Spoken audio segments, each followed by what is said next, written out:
came here wanting to learn how to make a good PPT, I'm afraid you're out of luck, because today I'm helping you make your Dream PPT.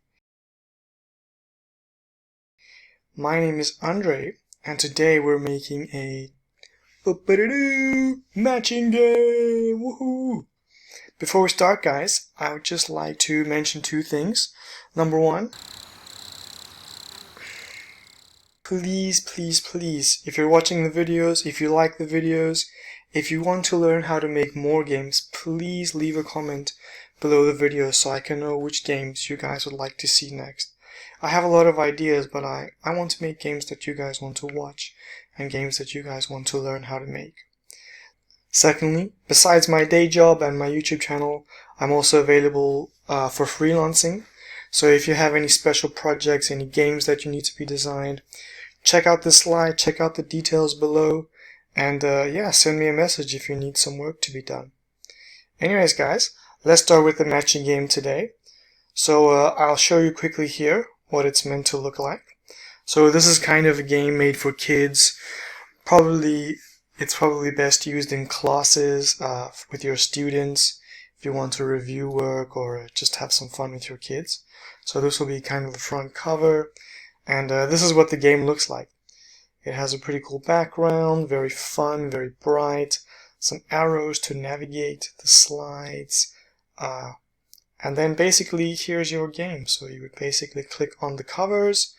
Oh no, it doesn't match. This would be black and old. You can cover it up, try again, black, I think this is white, da-da-da-da. There's your match. So basically all you have to do is click and click again to cover and uncover the pictures. I'll show you how to make this game so that you can change the pictures anytime you'd like. As well as changing the pictures, you can also change the background, change the colors, change the styling of the squares. It's fully customizable. Yeah, and if you guys don't know how to do these things, please leave a comment down below, and I can make a video about changing pictures. Because you have to be careful. If you just delete the picture and add a new picture, the animations will disappear. So yeah, be careful when changing pictures. So this is what I have so far, but I'll start again with some new slides. So, quick way to add a new slide is just click Ctrl and M, and it makes a new slide. So firstly, for the slide, I'm just going to add the pictures along. So what I've done is I've got a game background. These are all the designs I need. I want the classroom background, the game background, and the arrow. So I'll just click on them, Control C, go back to my PowerPoint, and click here, Control V. Now this game background, I want to select it and hit Control X to cut it, and Control V to paste it. Same for the arrow, it's hiding behind the picture, Control X to cut, and Control V to paste. I think might as well position it so long. So I'll put it somewhere in the corner over here, and I'm going to add an action to it. So this will be how we navigate to the next slide. So I'm going to click on the arrow, click on Insert, Action, and over here there's a hyperlink to. I'll leave it at next slide. So this means when we click on the arrow, it will take us to the next slide. What we can also do is Control, Shift, click and drag all the way to the side until you see some things lining up. There you go. And now we can click on Picture Format. And over here there's a little icon for Rotate Objects. We want to flip this horizontally, I think. Yeah, horizontally. There you go. Now we flipped it, but it still has the hyperlink to the next slide. So we go Insert, Action, Hyperlink, Previous Slide. There you go. I think I've already done it for this PPT, but select all the slides that are in the game. I think we're going to have... Actually, we just need 3 slides. I'll delete this one. 3 or 4? Yeah, 3. I'll go to Transitions, and over here where it says Advanced Slide, on mouse click, this will be checked normally. Uncheck this box. That means when you click on the slide, nothing happens. You have to click on the arrows to go forward, or use your arrows on your keyboard to go back. Now we have the game background. Let's add the background for the front cover. Just resize it. I think this is quite cute for kids. And yeah, we don't need to rename this image.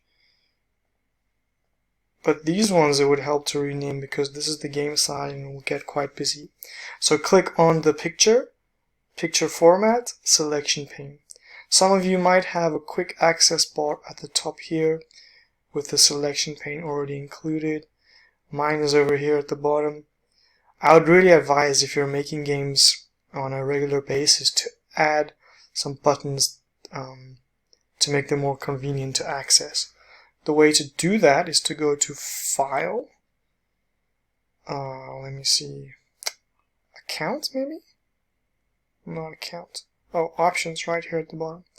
Options, I think it would be Accessibility, no, Customize Ribbon. Customize Ribbon. There you go. And here you can basically add things. Oh, sorry, Quick Access Toolbar. Wow, being quite silly now. Quick Access Toolbar, and here you can add things to your toolbar.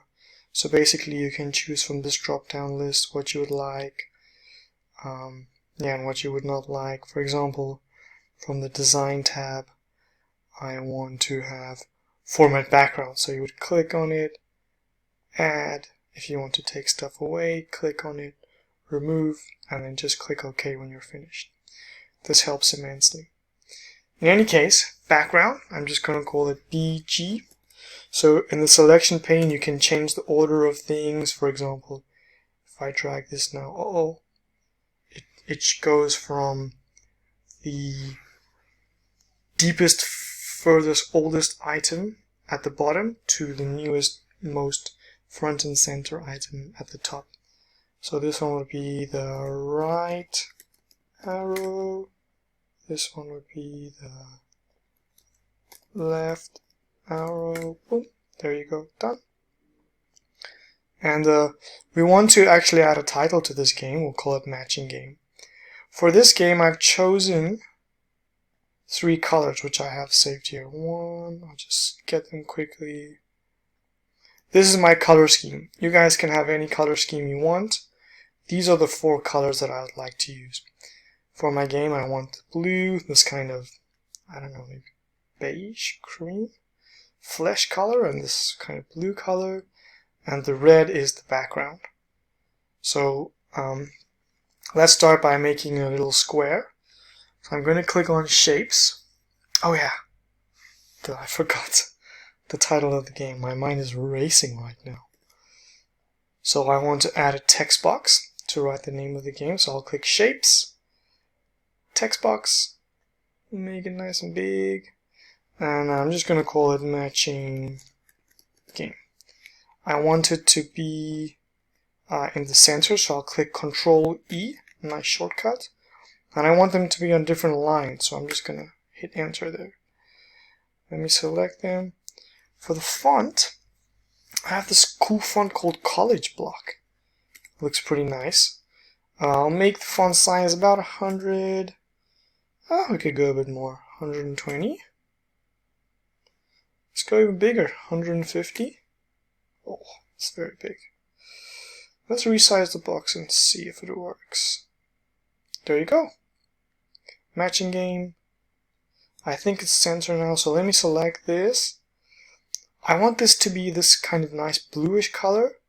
So I'm going to click here on Font Color, and you can see I've used it, but nice little trick for you guys. This eyedropper tool is magic. Click on the eyedropper, click on any color you want, and it automatically changes the color. So I clicked on it. There you go. Matching. I want this one to be the flesh color. Eyedropper. You can see my eyedropper is here. I'm just showing this to you guys for convenience. Game. There you go. Matching Game. I quite like the look of it, so yeah.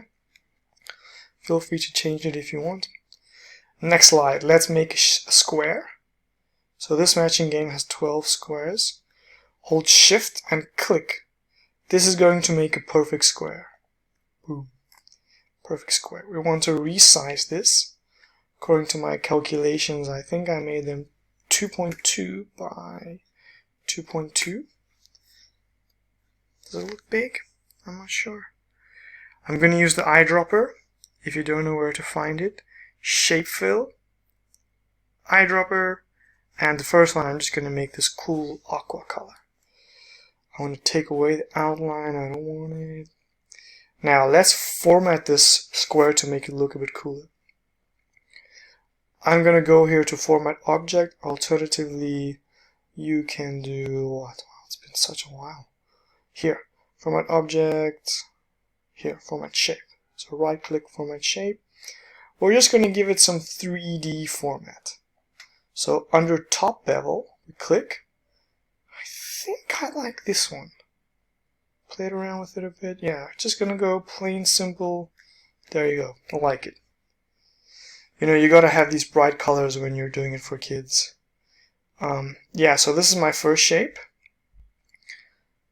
And all we're going to do now is go into selection pane. And let's rename it. I'm just going to call this cover 1.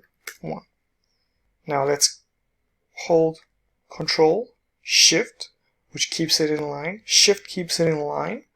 Control copies it. Click, drag, as wide as you want. I'm just going to go like that. Click, drag, as wide as you want. Check for these little red marks here, which show that they're perfectly spaced. See, it's not perfectly spaced. Boom. Got it. Alright, I'm going to hold Control, select all of them. I'm going to move them so that this gap between the second and the third one is kind of in the middle, in line with this 0. What I'm going to do is, while all of them are selected, Control to copy, Shift to keep in the same line, and I'm going to drag this baby down. Boom, there you go. One more time, Control, Shift, drag this baby down.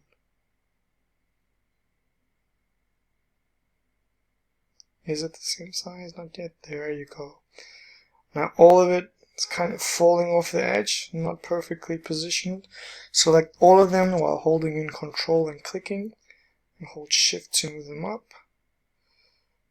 There you go. I think I quite like this. You can actually use the grid lines on the background to position them.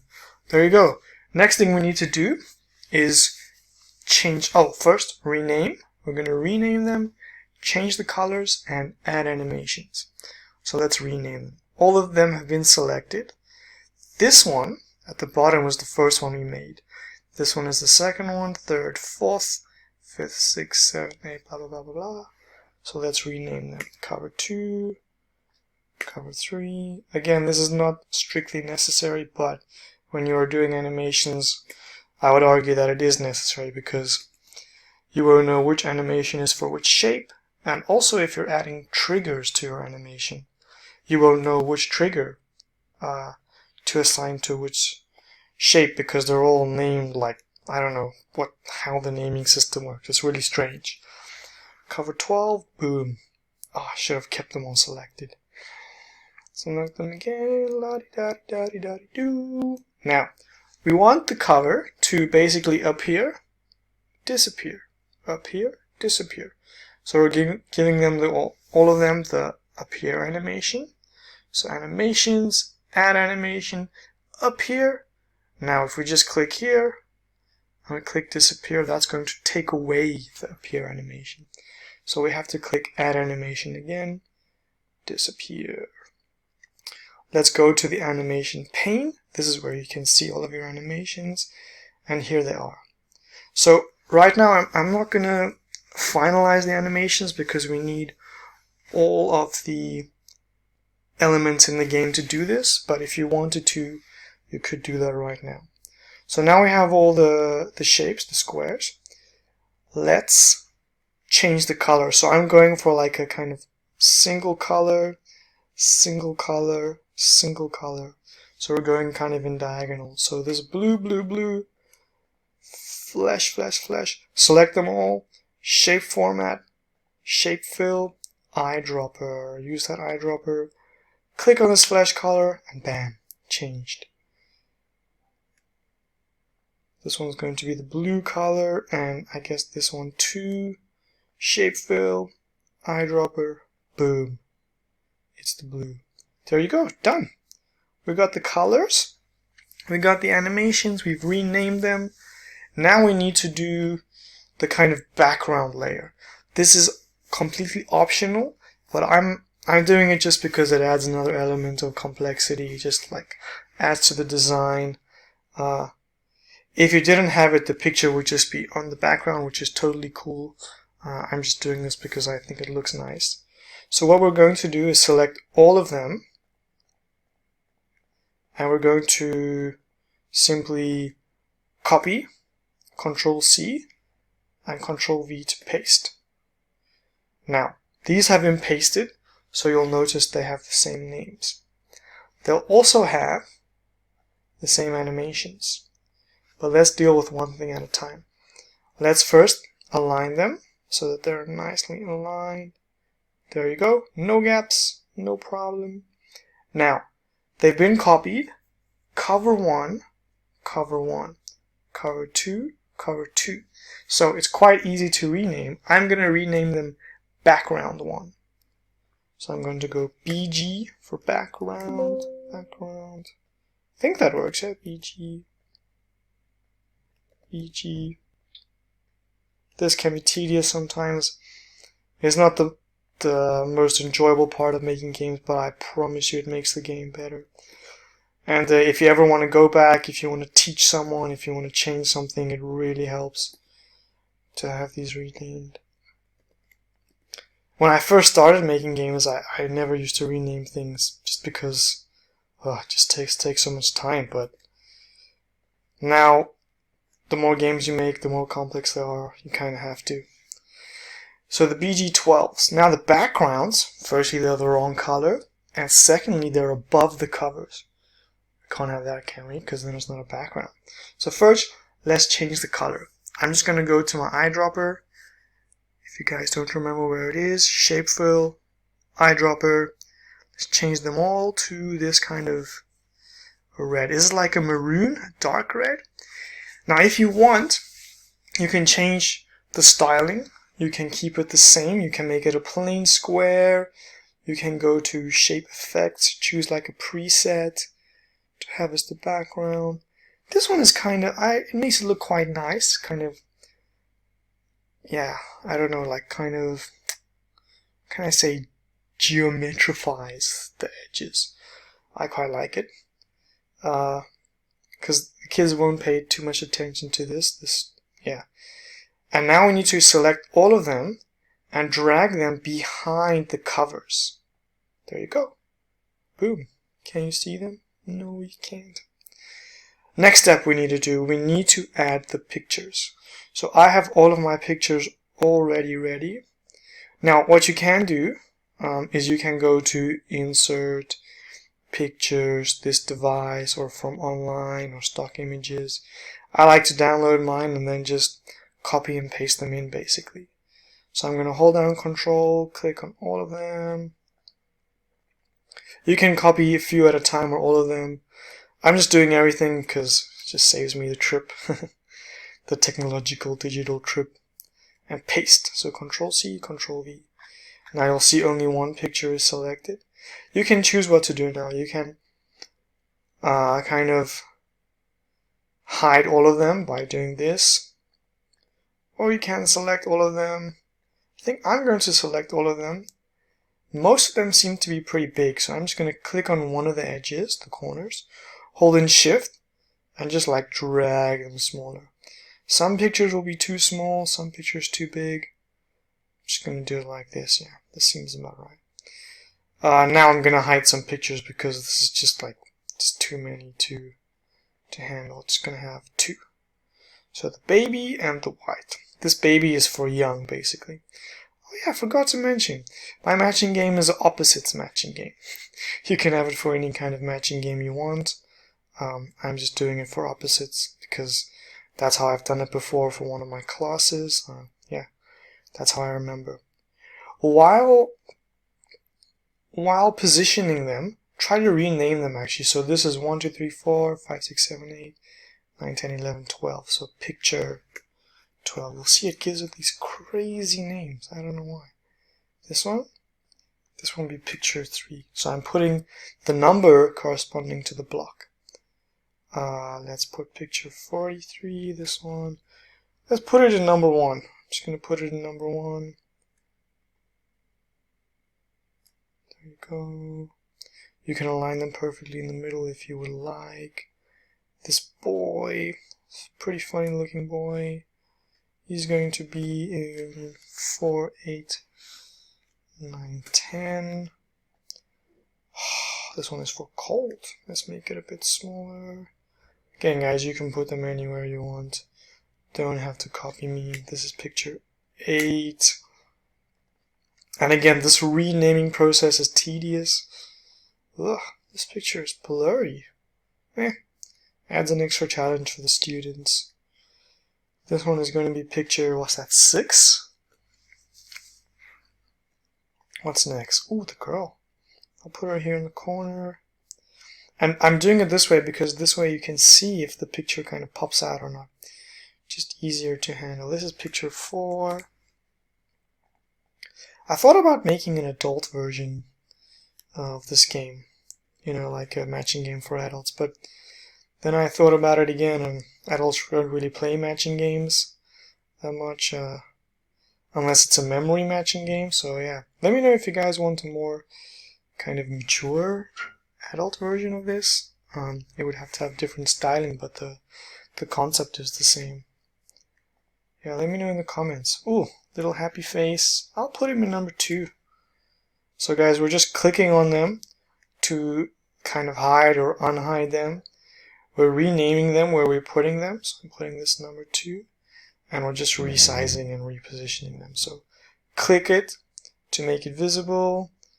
Resize it. And then, yeah, rename it. This is picture, what?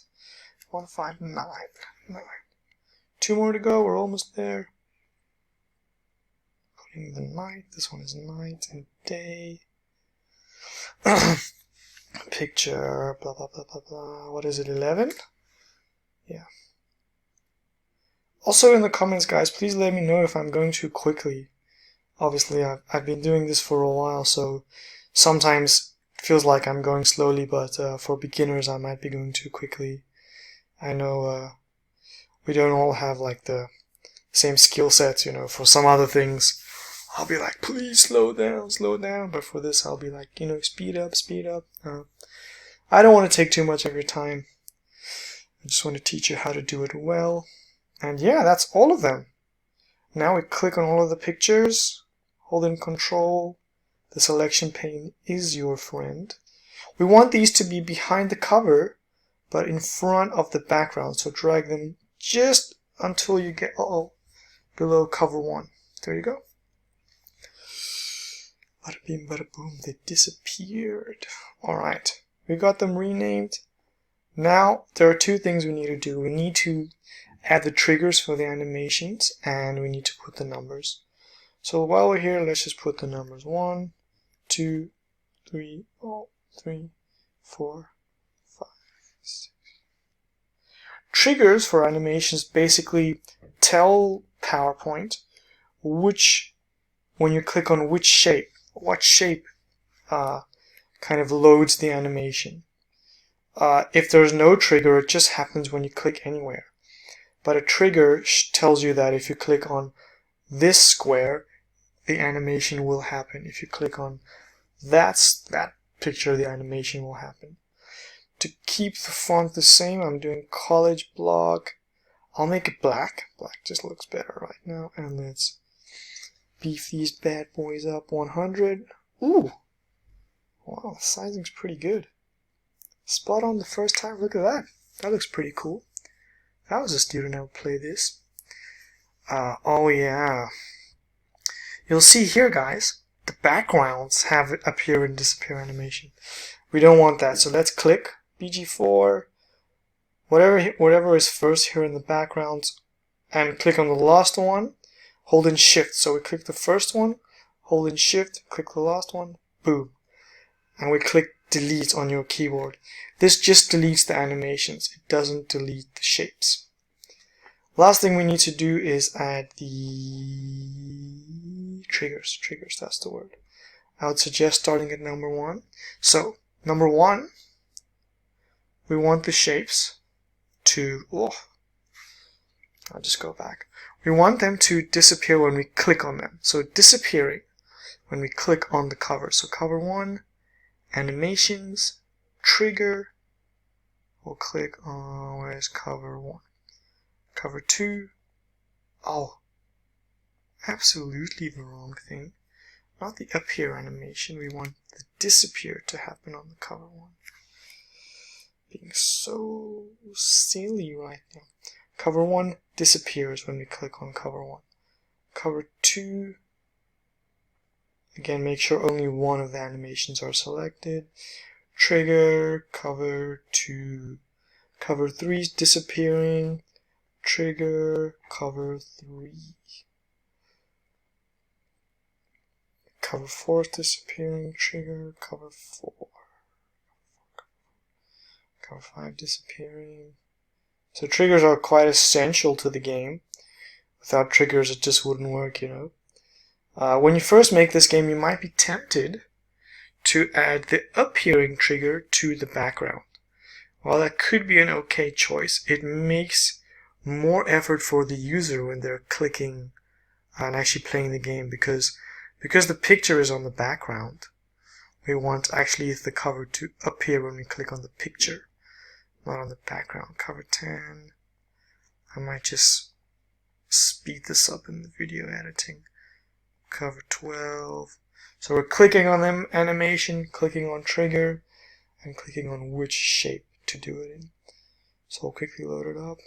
Still not working because we need to add the triggers. So the red ones are the disappear triggers, that disappear animations. The green ones are the appear animations. So again, we'll start with cover 1, and we want it to appear when we click on the picture, not on the red, the picture. Because if you're using the game, you'll be more inclined to click on the picture, not like find a little red space to click on it. And sometimes the picture like border or frame is bigger than the actual picture, so it just saves some hassle. So cover 1 appears when we click on picture 1. This is why we renamed the pictures. Picture 1. Cover 2 appears when we click on picture 2. This is why renaming is so important. Cover 3 when we click on picture 3. Cover 4 when we click on picture 4. Picture 4. Yeah, guys, in the comments also let me know if you guys are making these games. Why are you making them? Are you making them for your classes? Are you making them for your children? What's the purpose of you making these games? Are you just trying to learn how to do them? I'd love to know, because that means I can tailor my content to your specific needs, you know. For example, if you're making for students, you want it to be as attention-grabbing as possible. You want it to work easily in the classes because, you know, you don't want to take too much time. Picture 9. But for your kids, you know, if it's just your own children, you don't need it to be as attention-grabbing because just the environment's different. If we're just trying to learn how to do these things, perhaps I'll go slower because, you know, the slower I am, the clearer I am, and the better you can learn and understand. Yeah, let me know why you're making these games so I can really tailor the content to your needs. So let's check it out now. We've added all the animations. Let's check that they're all on the picture triggers, the cover triggers. Yeah, there you go. So how it works. For example, if I'm playing this in my class, I'll have one student choose, say, a number 1. Black. Where's the opposite of black? The opposite of black is white. Is it here? No. So then we click on the picture, not on the red, the picture, to make it appear again. Next student wants number 3. Oh, baby, the baby is young. Where is old? Is old here? Oh, it's boy. You know, and so you'll kind of cover them up. Student 3 remembers where white is. Ta-da! What is happening here? Did something copy? Something looks a bit off here. Did you guys see that? Maybe it was just my screen that's glitching. Anyways, I think everything on this slide is fine. By the way, guys, I chose these colors. You can just like search online. You can find like color combinations for kids, or bright color combinations, or you can search pastel combinations. And the cool thing about the eyedropper tool is you can just literally screenshot any picture, paste it into your slide, and just use the eyedropper tool to kind of grab any color you want. You can even literally grab the background. Like if I wanted this background, I can just click here. There you go. My square is now the color of the background. If I wanted the color of this pink, just use the eyedropper. They're saying it's laughter, yeah. So the eyedropper tool, really cool function to use. Last thing we want to do is we want to add the end slide. So I think we can just copy this slide, paste this slide with Control V, and select the first line. We'll call it the. Select the last line, call it end, and voila. If you want to be really fancy, you can take these arrows and Control C, put them on this slide, and put them on this slide. I reckon if you're putting them here at the end, you kind of want to reposition them a little bit more.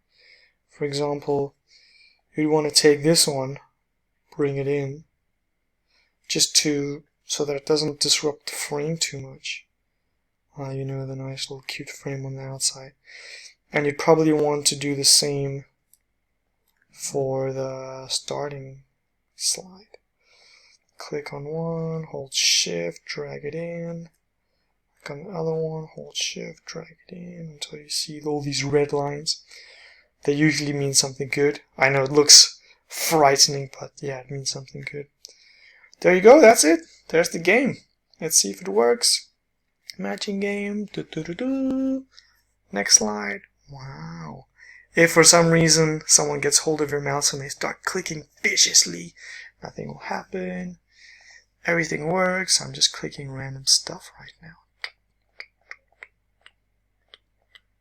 Everything works. Let's go back. Let's go forward. Let's go forward. The end.